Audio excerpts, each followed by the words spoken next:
मैं स्थान का नाम नहीं बोलूंगा, पर किसी स्थान की बात है कि वहां दर्शन करने गया मैं। देव स्थान का भी नाम नहीं बताऊंगा कौन से ठाकुर जी थे, लेकिन प्रणाम करके मैं बस निवेदन कर रहा था, मैंने ठाकुर जी आप प्रसन्न हो, आपको कोई पीड़ा तो नहीं। ठाकुर जी को अब कोई पीड़ा तो हो नहीं सकती, वो तो जगत नियंता जगताधार हैं, पर एक प्रेम में ये भी तो होता है भाई, हमारा प्रेमी कितना भी बड़ा हो, बेटा कलेक्टर बन जाए, मां कभी नहीं पूछती उससे कि बेटा तू ठीक है, पूछती तो है। ये प्रेम का स्वरूप है कि हमारा प्रेमी चाहे कितना श्रेष्ठ हो, हम फिर भी उसकी चिंता करते हैं। ठाकुर जी आप ठीक हैं, कोई दिक्कत तो नहीं, यहां पर भोग प्रसादी सब प्रेम से होती है ना, कोई दिक्कत तो नहीं होती। पुजारी जी आपकी आरती वंदन बढ़िया से करते हैं, दर्शनार्थी खूब संख्या में आते हैं ना। ऐसा बस खड़े खड़े ठाकुर जी से भाव रख रहे थे, इतने में ही अंदर से पुजारी जी थाल लेकर के निकले भोग का, और भोग का थाल लेकर निकले, उनके पैर में ठोकर लगी और थाल पूरा गिर गया। तुरंत उत्तर मिला, मानो ठाकुर जी यूं कह रहे, इनतने कहे जाओ भाव से प्रसादी सिद्ध किया करें। ये ज्यादा भाव से कुछ ऐसा सिद्ध करते नहीं है। तो मन में ये अपने आप आ गया कि ठाकुर जी मानो संकेत कर रहे हैं कि भाई यहां प्रसाद में चूक करते हैं सब, इसलिए थाल गिर गया। उसी समय, उस समय तो हम कुछ नहीं बोले, समझ गए कि ठाकुर जी का संकेत क्या है। तो बाहर गए और जो हमारे साथ दर्शन करा रहे थे उनसे हमने कहा कि कोई अर्चक हैं जिनसे हम थोड़ी मन की बात कर सकें। बोले अभी बुलवाते। तो एक पुजारी अर्चक उनसे मिले, मैंने कहा आप ठाकुर जी की सेवा करते हैं महाराज जी। उनसे ये नहीं कहा कि आप भोग अच्छे से नहीं लगाते, तो बुरा भी तो नहीं मानना चाहिए उनको। हमने उनसे कहा, मैंने कि महाराज जी जब भोग प्रसादी सिद्ध करते हैं ना, तो जो भी भोग प्रसादी सिद्ध करते हैं उनसे बस निवेदन कीजिएगा कि भोग प्रसाद सिद्ध करते समय मन में ऐसा भाव रखे कि वो प्रियतमा है, वो पत्नी है और अपने पति के लिए प्रसाद बना रही है, या फिर वो एक मां है और अपने पुत्र के लिए प्रसाद बना रही है। प्रसाद मैं कहता हूं वो भले ही ये रोज सोच के बनावे, मैं रमेश हूं, मैं महेश हूं, जो भी उसका नाम है, एक बार ये सोच लिया करे कि मेरे लाला हैं, मैं उनकी मैया हूं, मैं उनके लिए प्रसाद बना रही हूं। एक बार ये विचार कर लें, फिर भले ही सोच ले मैं रमेश हूं, एक बार का वो विचार जो थोड़ी थोड़ी चूक हो रही है ना, उनको होने नहीं देगा। आप प्रसाद सिद्ध करवाओ ठाकुर जी का। अब करें ना करें, अब हो सकता है कर भी दें, ये उनकी बात, लेकिन ठाकुर जी से हमने जब पूछा, ठाकुर जी ने संकेत किया, संकेत के माध्यम से बताया। सब लोग इधर देखो, इधर देखो, इधर देखो। व्यास कौन है? हम हैं। कौन है? हम हैं। 2 दिन और देख लो, परसों से चाहे कहीं देखना, पूरी दुनिया आपकी है। अभी 2 दिन और हमको देख लो। तो सब केवल ठाकुर जी को बताने जाते हैं कि वो कैसे हैं। कोई पूछने क्यों नहीं जाता कि आप कैसे हो नाथ? प्रेम में शिकायतें नहीं होती, प्रेम में तो शिकायतें खत्म होती हैं। जहां शिकायतें बहुत होती हों, आप पूरे दिन शिकायत ही करते रहते हो, अंदर की बात बता रहे हैं।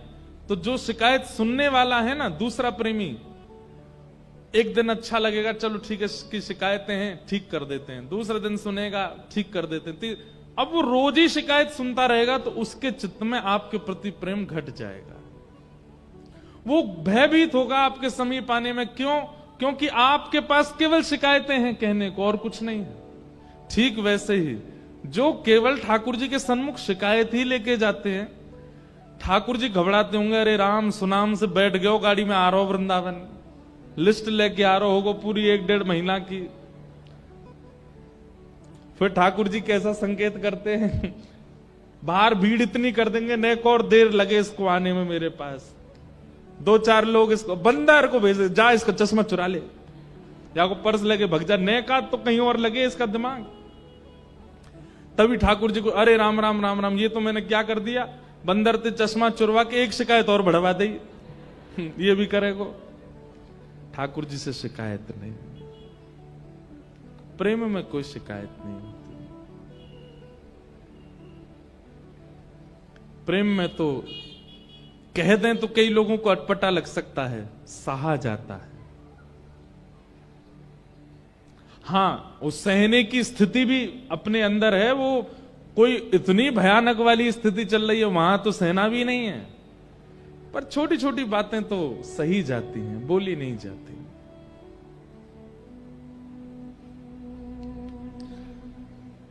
कल ठाकुर जी का जन्मोत्सव मनाया गया, खूब आनंद किया, खूब उत्सव। तो उत्सव से ठाकुर जी के सन्मुख जाने से ठाकुर जी का श्रम निवृत्त होता है, ठाकुर जी प्रसन्न होते हैं। पूरे ब्रजमंडल में हवा की तरह बात फैल गई कि 80 बरस बाद नंद बाबा के लाला भयो है। एक भी ब्रजवासी को ऐसा नहीं लगता कि किसी के घर बालक हुआ, सबको ऐसा लग रहा है हमारे ही लाला भयो है। और ये बात तो आपको माननी पड़ेगी, आज तक ये नियम चला आ रहा है, जन्माष्टमी के दिन पूरे विश्व भर के हिंदुओं को इतनी प्रसन्नता होती है जैसे उनके घर में ही लाला भय हों। सब अपने घर के लड्डू गोपाल को, सब अपने घर के ठाकुर जी को ऐसा सजाएंगे, ऐसी सुंदर सुंदर उनके लिए सामग्री पधराएंगे, कोई माखन मिश्री का भोग लगाएगा, अपने घर को सजाएगा। जब लाला तो वो यशोदा जी के, आप क्यों उत्सव मना रहे हो? पर ये आपकी स्थिति आज की है, 5000 साल बाद की। 5000 साल पहले जब ठाकुर जी जन्मे थे, तब सोचो ब्रजवासियों की क्या स्थिति हुई होगी। श्रीमद् भागवत में वर्णन है कि समस्त ब्रजवासियों की ऐसी स्थिति, सब अपने घर के बाहर बंधन बार बना रहे हैं, सब अपने घर के बाहर चौक पर आ रहे हैं, सब अपने घरों पर ब्राह्मणों को निमंत्रण दे रहे हैं, हे भगवान हमारे घर आइए, आकर के प्रसाद पाइए। ब्राह्मण कहते हैं आपके घर पर कोई उत्सव है? हाँ, नंद बाबा के लाला भयो है ना। बोले भैया नंद बाबा के घर लाला भयो है, तो तुम क्यों प्रसाद पवा रहे हो? बोले पता नहीं, मन में ऐसा लग रहा है कि जैसे मानो हमारे ही लाला भयो हो। इतना उत्साह ब्रजवासियों के चित्त में हो गया। 90-90, 100-100 वर्ष की बूढ़ी माताएं, जिनसे हिला नहीं जाता, चला नहीं जाता, बोला नहीं जाता, वे भी जब सुन रही हैं कि नंद बाबा के लाला भयो है, तो अपने शादी के समय के जोड़ा निकाल निकाल के पहन करके तैयार होके वे भी नृत्य कर रही हैं और बार बार विधाता से कह रही है, हे विधाता ऐसे लाला रोज ही होयो करें ब्रजमंडल में, नंद बाबा पे आपने बड़ी कृपा करी। मतलब इसीलिए कहते हैं नंद घर आनंद है। आनंद मतलब सुख और आनंद में अंतर क्या है? यहां पर मान लीजिए 1000 लोग बैठे हैं, 1000 में से 10 लोग प्रसन्न हैं, वो सुख है। पर 1000 के 1000 लोग प्रसन्न हैं, वो आनंद है। यही कोई पॉलिटिकल मंच होता, यही कोई बॉलीवुड का मंच होता, ये कोई नाट्य कला का मंच होता, कोई कवि सम्मेलन का मंच होता, कोई गायकी का मंच होता, कोई नृत्य कला का मंच होता, हो सकता है सबको अच्छा ना लग रहा होता, कुछ लोगों को भा रहा है, कुछ लोगों को नहीं भा रहा, कई लोग उबासी ले रहे हैं, कई कहने चलो भाई है क्यों काम। पर कथा हो रही है, आगे वाले से लेके पीछे वाले सब ऐसे ही बैठे, सबको आनंद हो रहा है, सबको सुख मिल रहा है। ये आनंद है, ये सुख नहीं है। और आनंद is equal to Shri Krishna. इस समय जो आप अनुभव कर रहे हो, इस समय जो आपको स्पर्श हो रहा है, इस समय जो आपकी स्थिरता है, स्तब्धता है, इस समय जो आपकी एकजुटता है, यही श्री कृष्ण है जो आपको स्थिर कर दे। नहीं तो आज के समय में, हाँ एक बात कह दूं, कई लोग अभी भी लगे हुए हैं कामों में, कथा में बैठे बैठे कोने होने के पीछे इधर उधर के कई लोग अभी भी उस चेत नहीं रहे, अभी भी फोन चला रहे हैं, कुछ बातचीत कर रहे हैं, लेकिन अधिकतर संख्या स्तब्ध है। और स्तब्ध भी कैसे हैं? एक आसन में बैठे हैं और एक आसन में बैठ करके भी सबके मुखमंडल पर एक प्रसन्नता है, सबको एक शांति का अनुभव हो रहा है। ये जो अनुभव आपको हो रहा है, यही श्री कृष्ण है। भागवत जी में वर्णन है, श्री कृष्ण जब सन्मुख आते हैं तो क्या होता है? बोले पीड़ा का अनुभव होना बंद हो जाता है। शरीर स्तब्ध हो जाता है, स्थिर हो जाता है, बुद्धि स्थिर हो जाती है, मन स्थिर हो जाता है, नेत्र स्थिर हो जाते हैं, अपलक नेत्र हो जाते हैं, कान सुनना प्रारंभ कर देते हैं, मुख मौन हो जाता है जब श्री कृष्ण सामने आते हैं। और जब से कथा प्रारंभ हुई वो स्थितियां श्रोताओं में है, इसीलिए ये आनंद है, और आनंद ही श्री कृष्ण है। सब ब्रजवासियों के चित्त में वो उत्सव मन रहा है। भैया कई ब्रजवासी तो इतनो नाच रहे हैं, इतनो नाच रहे हैं, कोई ने जाके बोली अरे भैया ने एक सांस ले ले, तू पसीना पसीना है गयो। दूसरा बोलो अरे मोह तो लगे ये नंद जी को लाला देख के आयो होगो, वाकी सुंदरता देख करके या में उत्साह आ गयो। तो वो कहे अरे भैया सांची पूछे, मैंने अभी तक लाला देखो ही ना है। बोले फिर इतना उत्साह कैसे? बोले पता नहीं कि कहां से ऊर्जा आ रही है, कहां से इतना आनंद है रहो, पता ना ऐसा मन कर रहा हो बस मैं सोऊं नहीं, खाऊं नहीं, नृत्य ही करता रहूं। इसीलिए ब्रज में आनंद भयो, सब नाच रहे हैं, सब गा रहे हैं, सब उत्सव मना रहे हैं।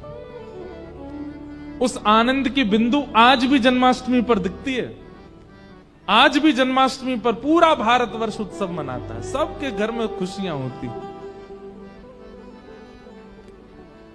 और सब ब्रजवासी नंद भवन को चारों ओर से घेर करके एक दूसरे के गले में गलवैयां डाल करके सब नाच रहे हैं। हो जुग जुग जीवेरी यशोदा मैया तेरो ललना, हो जुग जुग जीवेरी यशोदा मैया तेरो ललना। हाँ जुग जुग जीवेरी यशोदा मैया तेरो ललना। हो जुग जुग जीवेरी यशोदा मैया तेरो ललना। अरे हाँ तेरो ललना नंद रानी तेरो ललना। तेरो ललना नंद रानी तेरो ललना। ओ तेरो ललना महारानी तेरो ललना। ओ तेरो ललना महारानी। भुजा उठा के गाओ। हे जुग जुग जीवेरी यशोदा मैया तेरो ललना।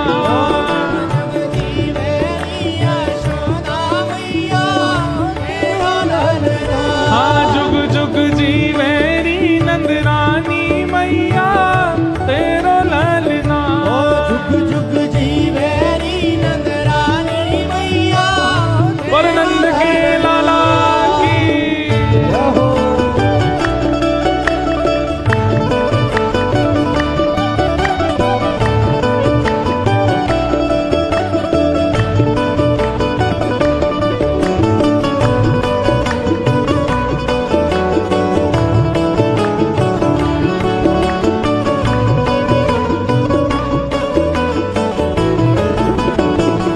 बाल कृष्ण लाल की।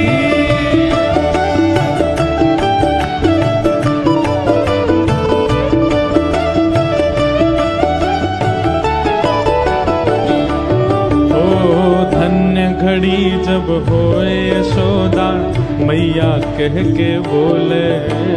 धन्य घड़ी जब होए यशोदा मैया कह के बोले। हाँ धन्य घड़ी जब होए यशोदा मैया कह के बोले। धन्य घड़ी जब होए यशोदा मैया कह के बोले। और नूपुर बांध दो चरणन में घुटमन डोले। नूपुर बांध दो चरणन में घुटमन डोले। हाँ नूपुर बांध दो चरणन में घुटमन डोले। नूपुर बांध दो चरणन में घुटमन डोले। अरे पकड़े बाबा की उंगरिया तेरा ललना। पकड़े बाबा की उंगलिया तेरा ललना। हाँ पकड़े बाबा की उंगलिया तेरा ललना। पकड़े बाबा की उंगलिया तेरा ललना। हे जुग जुग जीवे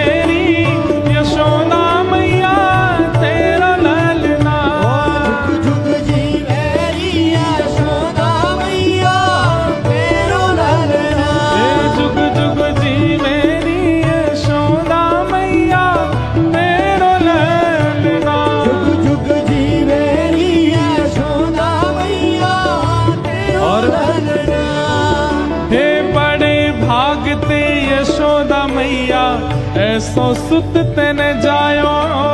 बड़े भाग ते यशोदा मैया ऐसो सुख तेने जायो। हाँ हाँ बड़े भाग ते यशोदा मैया ऐसो सुत तेने जायो। बड़े भाग ते यशोदा मैया ऐसो सुख कैसो? जायो।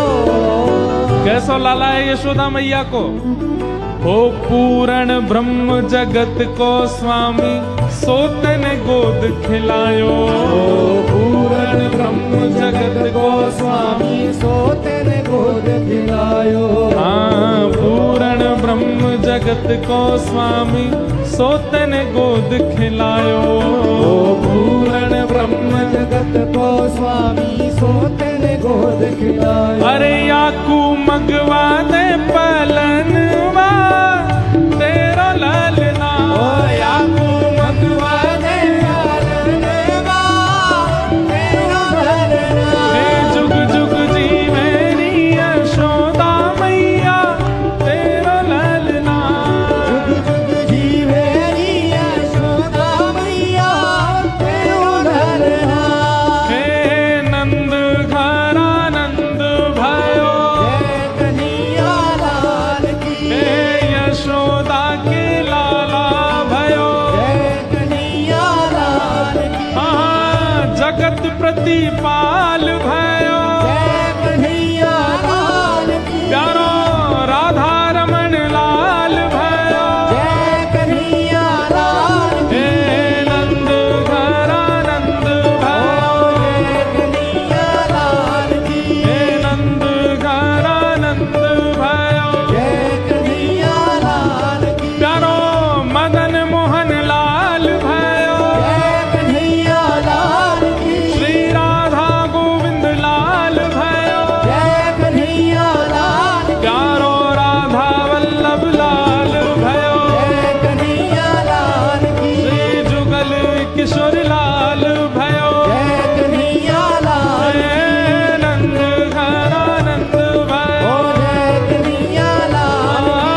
नंद घरा नंद भयो। जय कन्हैया लाल की। श्री कुंज बिहारी लाल भयो। जय कन्हैया लाल की। प्यारो बाके बिहारी लाल भयो। जय कन्हैया लाल की। प्यारो गिरधर गोपाल भयो। जय कन्हैया लाल की। हे नंद घरा नंद भयो। जय कन्हैया लाल की। हे नंद घरा नंद भयो। जय कन्हैया लाल की। हे नंद घरा नंद भयो। जय कन्हैया लाल की। हे यशोदा के लाला भयो। जय कन्हैया लाल की। जग प्रतिपाल भयो। जय कन्हैया लाल की।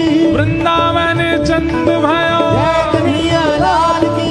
राधा रमण लाल भयो। जय कन्हैया लाल हे की। नंद घरा नंद भयो। जय कन्हैया लाल की। हे नंद घरा नंद भयो। जय कन्हैया लाल की। नंद घरा नंद भयो। जय कन्हैया लाल हे की। नंद घरा नंद भयो। जय कन्हैया लाल की। नंद घरा नंद भयो। जय कन्हैया लाल हे की। नंद घरा नंद भयो। जय कन्हैया लाल जय जय श्री राम। बोल कृष्ण कन्हैया लाल की। बधाई हो। भाई कैसी रूखी बधाई दे रहे हो? जोर की दो बधाई हो। 6 महीना तक नंदोत्सव चला ब्रजमंडल में। 6 महीना तक और कई जगह तो ऐसे लिखा 1 साल तक चलता रहा। ठाकुर जी के जन्मोत्सव से लेकर के प्रथम जन्माष्टमी तक ब्रजवासी नाचते ही रहे, उत्सव मनता ही रहा। जय हो।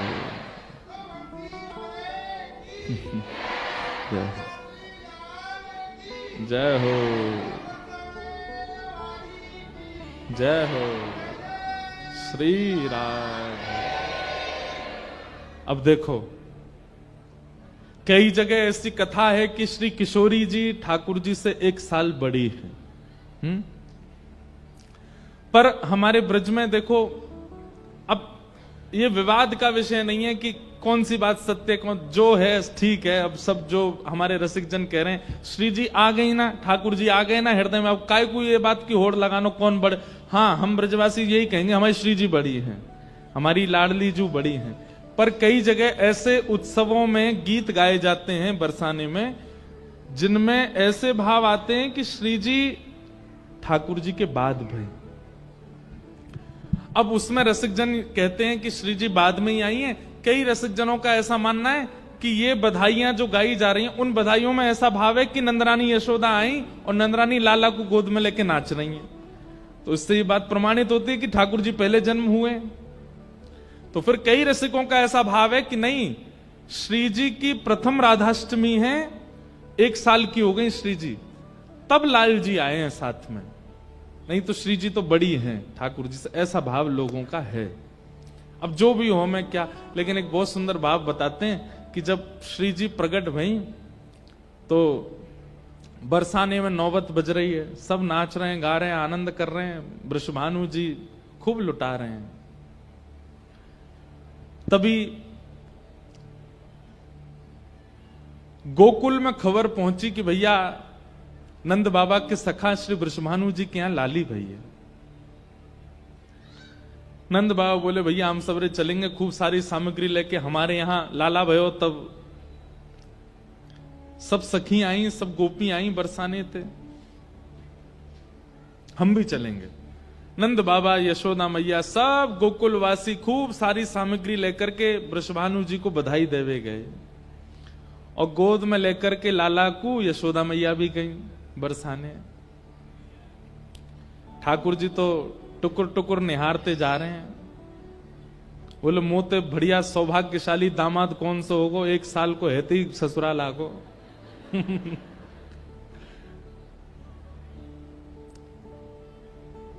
सब लोग दुनिया भर के रत्न, ऐसा होता है ना कि बालक पहली बार जब गोद में लेते हैं तो बुआ फूफा सब जो भी आते हैं घर पर उसको कुछ देते हैं, उसके रूप को देख करके। कई घर में बालक इतना सुंदर होता है कि उस पर कई माताएं बड़ी बूढ़ी इतनी प्रसन्न हो जाती हैं, अपने महंगे महंगे हार होते हैं ना, खुशी होकर के निकाल के पहना देती हैं उसको, इतनी प्रसन्न होती है। तो श्री जी के रूप की कैसी महिमा कि सब लेकर के जो गए वो तो दे ही रहे हैं, बाकी अपने अपने आभूषण उतार उतार करके श्री जी को प्रदान कर रहे हैं। इतना सुंदर स्वरूप श्री जी का। यशोदा मैया ने जैसे ही पलना में पौड़ी भई श्री लाडली जी को देखा, किशोरी जी को देखा, नेत्र प्रेम आश्रु से छलक पड़े यशोदा जी के, प्रेम आश्रु भराए।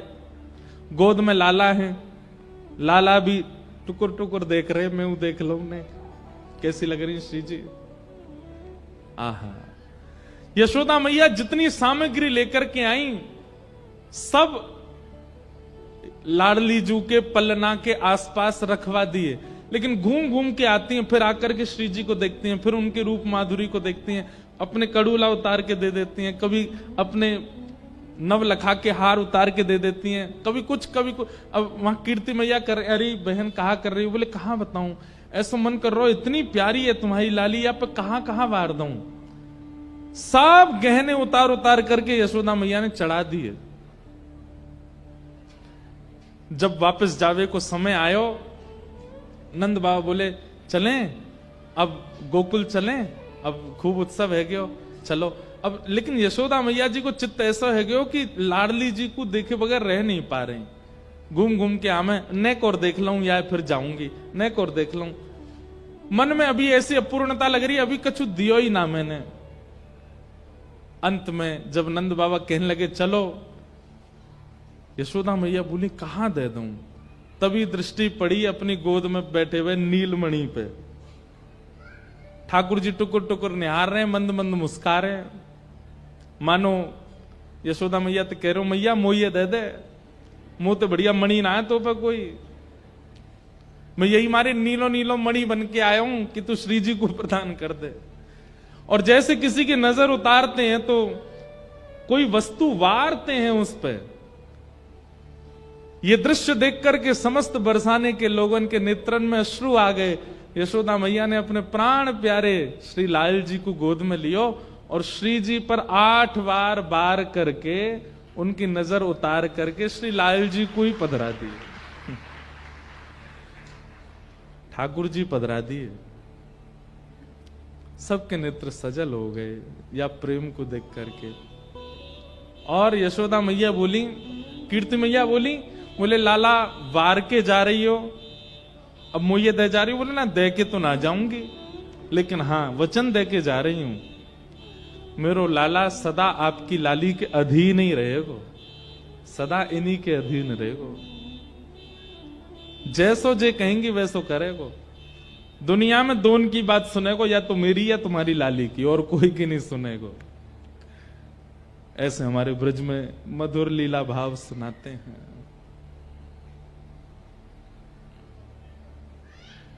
ये कथा भागवत में नहीं है, ऐसे ब्रज में भाव सुनाते हैं। ठाकुर जी जन्मे 1 वर्ष के अंतराल तक उत्सव मनता ही रहा। अच्छा, उत्सव किसे कहते हैं बंधु बताओ? जहां पर व्यक्ति अपने डेली रूटीन्स जो होते हैं ना, इतने बजे सोना, इतने बजे खाना, इतना पीना, इतना करना, पहनना, सोचना, सवरना, ये सब जहां पर अव्यवस्थित हो जाता हो उसको उत्सव कहते हैं। व्यवस्था में कभी उत्सव नहीं होता। कोई व्यक्ति व्यवस्थित होकर के अगर उत्सव करना चाहता है तो भैया वो ना ही करे तो ही अच्छा। उत्सव तो वो उसे कहते हैं जहां पर आप अपने देह की सारी व्यवस्थाएं छोड़ दो, वो उत्सव है। सो जाते हैं 10 बजे लेकिन रात भर निकल गई, सो ही नहीं पाए, वो उत्सव है। सुबह 8 बजे बाल भोग करते हैं, 12 बजे दोपहर का भोग लेते हैं, शाम को 4 बजे चाय पीते हैं, रात में 8 बजे भोजन कर लेते हैं, सब अस्त व्यस्त हो गया। नाश्ता हो रहा है 12 बजे, दोपहर का भोजन हो रहा है 4 बजे, दोपहर की चाय हो रही है 8 बजे, रात्रि का भोजन हो रहा है जैसे हमारा 12 बजे रात को। यही उत्सव है। लेकिन भाई थोड़ा बहुत देह को ध्यान रखना चाहिए, है तो शरीर है। ब्रजवासियों की ऐसी स्थिति हो गई, निद्रा का भान नहीं है, खाने पीने का भान नहीं है, बस नाच ही रहे। नंद घर आनंद भयो, जय कन्हैया लाल की। अवाद्यंत्र विचित्राणि वादित्राणि महोत्सवे, कृष्णे विश्वेश्वरे नन्ते नंदस्य ब्रजमागत। भागवत जी में लिखा है कि नंद बाबा के यहां जब लाला को जन्म भयो तो भैया वाद्य तो अपनी अवधि तक ही बज सकते हैं, ढोल नगाड़े इनके समय हैं, 2-4 दिन तो बज जाएंगे, अब रोज ही बजाओगे तो फिर वो तो फट ही जाएंगे। तो फिर उत्सव कैसे मना? बिना वाद्यों के कैसे नाच रहे हैं? तो कहते अवाद्यंत विचित्राणि, कोई ताली बजा रहा है, कोई मुंह से आवाज निकाल रहा है, कोई आवाज निकालने वाली वस्तु कोई बजा रहा है, कोई किसी के सिर पर बैठ के उसके सिर को बजा रहा है, किसी की बड़ी तोंद है तो कहें ला भाई यही ढोल है, यही बजामे हम। इस प्रकार से उत्सव मनाया जा रहा है और किसी को भी बुरा नहीं लग रहा है। कोई अगर किसी की पीठ पर तबला ढोलक बजा रहा है, किसी के कंधा पे चढ़ गया है, कोई विचित्र विचित्र आवाज निकाल रहा है, तो किसी को कोई पीड़ा नहीं, सब आनंद में है, बस उत्सव मनता रहे। इस प्रकार पूरे ब्रजमंडल में उत्सव मना। तभी कंस के द्वारा भेजी गई एक राक्षसी 6वें दिन आ गई, जिसका नाम है पूतना। पूतना का मतलब क्या है? जो पवित्र नहीं है उसको पूतना कहते हैं। पूत माने पवित्र और ना। हर व्यक्ति के जब भक्ति मार्ग में वो प्रवेश करता है, सबसे पहला असुर उसके भक्ति मार्ग में जो आएगा वो आएगा पूतना, अपवित्रता।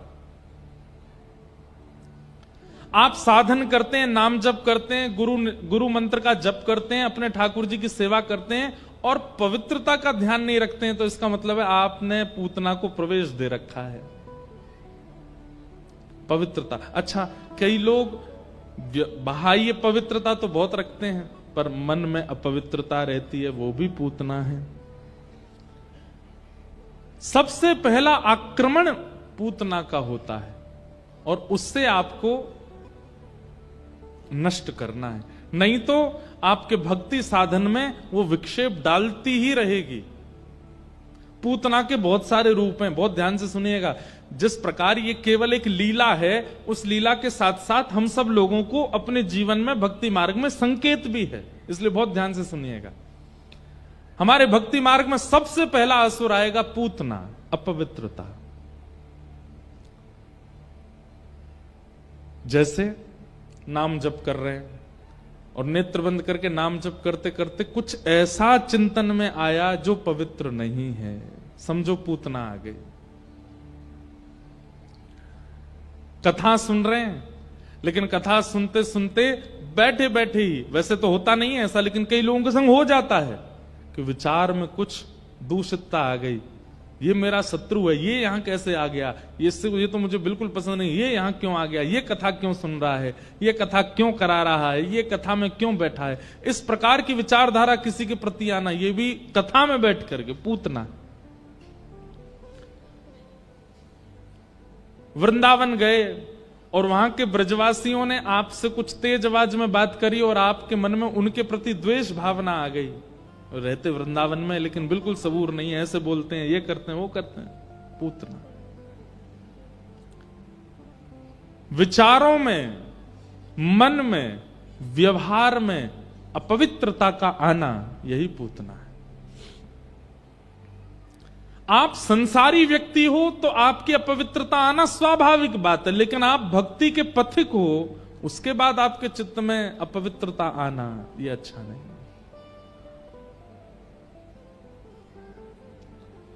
उस समय क्या करना चाहिए, बहुत ध्यान से सुनिए।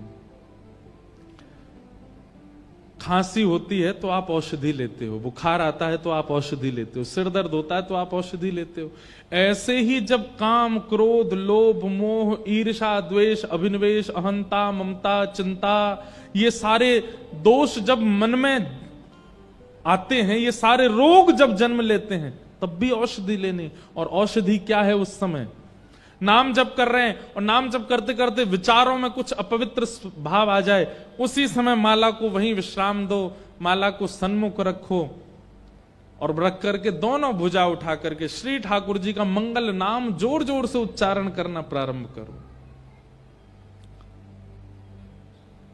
जो नाम आपको आता हो, महामंत्र आता, हरे कृष्ण कृष्ण कृष्ण हरे हरे, हरे राम राम राम हरे हरे।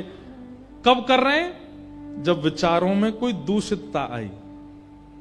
दूसरा, बेटे ने कुछ ऐसा किया जिस पर आपको क्रोध आया। अब कई बार तो क्रोध करना चाहिए, क्योंकि नहीं तो बेटा बिगड़ जाएगा, लेकिन कई बार आपका क्रोध थोड़ा होना चाहिए, लेकिन आपको बहुत ज्यादा आ रहा है। कई लोग कहते हैं महाराज बहुत क्रोध आता है, क्या करें? जैसे ही क्रोध आता है उसी समय बैठ जाइए और भुजा उठा करके हरे कृष्ण कृष्ण कृष्ण हरे हरे, हरे राम राम राम हरे हरे। आप जब तक गाते रहो, अपने आप देखेंगे उसी समय आपका क्रोध शांत होने लगेगा, उसी समय काम शांत होने लगेगा, लोभ शांत होने लगेगा, ईर्ष्या शांत होने लगेगी।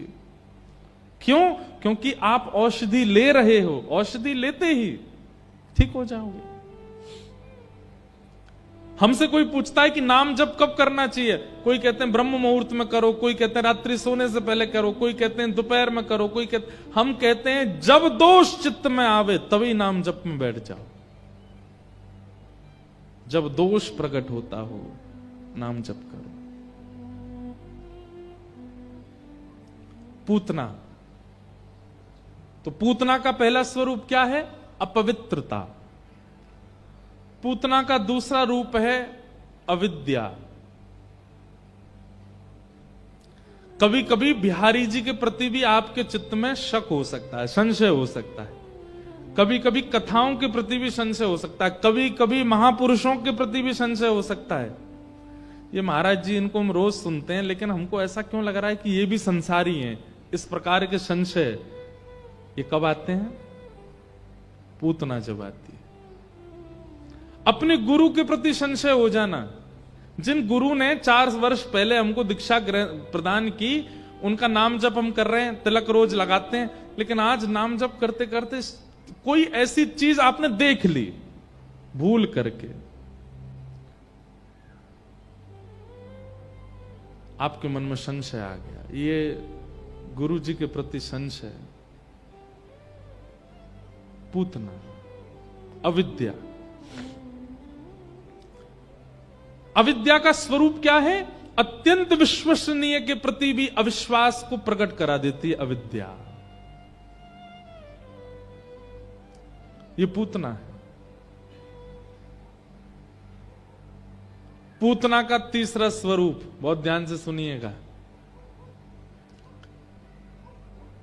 ठाकुर जी की कथा से ज्यादा, ठाकुर जी के भजन से ज्यादा, कीर्तन से ज्यादा, ठाकुर जी से ज्यादा अन्य चीजों में रुचि बढ़ना, यह भी पूतना कराती है।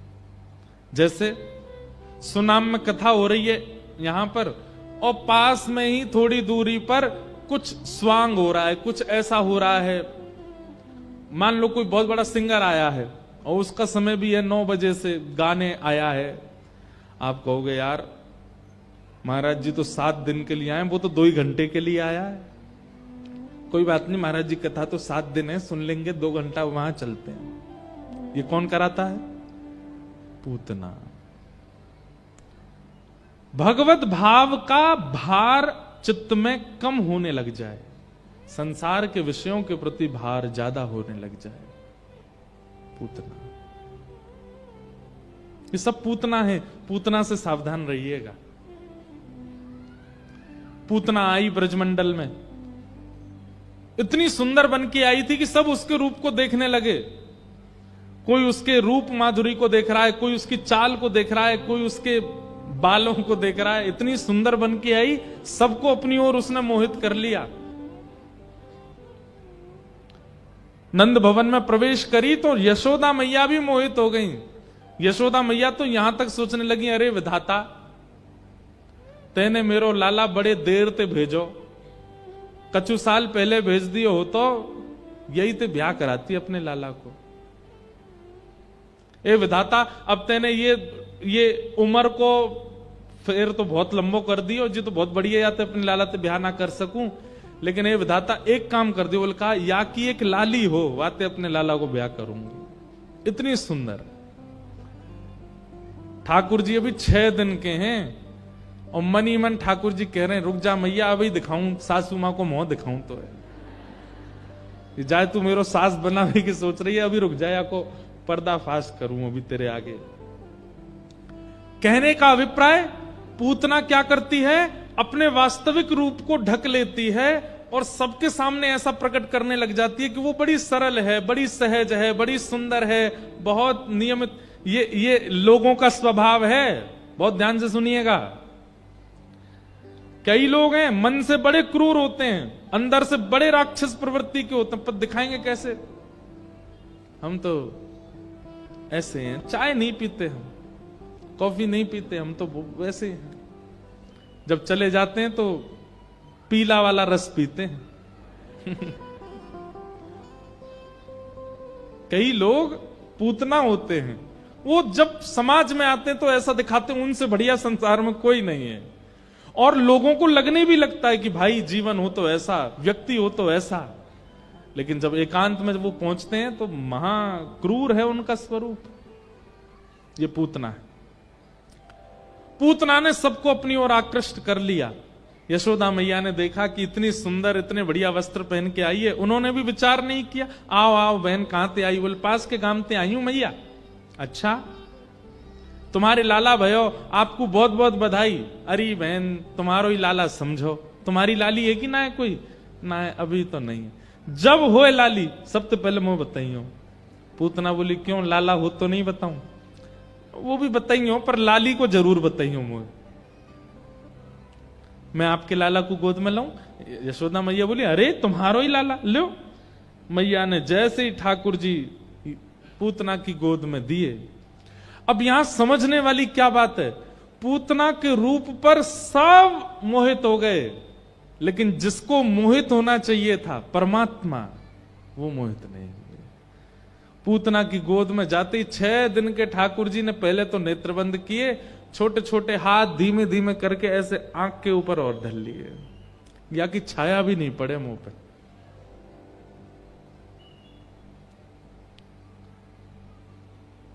ये सबसे बड़ा दुर्भाग्य है पूतना का कि परमात्मा के इतने समीप जाकर के भी उनके नेत्रों की अधिकारी नहीं बन पाई। हम सबको अवसर मिलता है ठाकुर जी के समीप जाने का, पर कहीं ना कहीं हम सब के अंदर ये पूतना जैसा तत्व होता है जिसके कारण ठाकुर जी देखते नहीं। मैं कहा करता हूं कथा में, 1 लाख लोग बिहारी जी का दर्शन कर रहे हैं, ये बड़ी बात नहीं है। 1 लाख में से बिहारी जी किसको देख रहे हैं, ये बड़ी बात है। 1 लाख संख्या में बिहारी जी की दृष्टि किस पे पड़ रही है, ये बड़ी बात है। अब एक और बात कह दें, अन्यथा मत लीजिएगा। हजारों लोग कथा में आ रहे हैं, पर हजारों में से कथा सुन कितने रहे हैं, ये बड़ी बात है। पीछे तक भर रहे हैं सब, लेकिन हम सत्य बोल रहे हैं, सब नहीं सुन रहे हैं, कुछ ही सुन रहे हैं, बाकी सब तो बैठे हैं।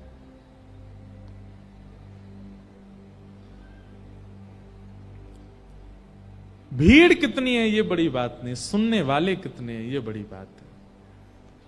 ऐसी बिहारी जी के दर्शन को तो लाख लोग हैं, पर बिहारी जी की दृष्टि किस पर पड़ रही है, ये बड़ी बात है।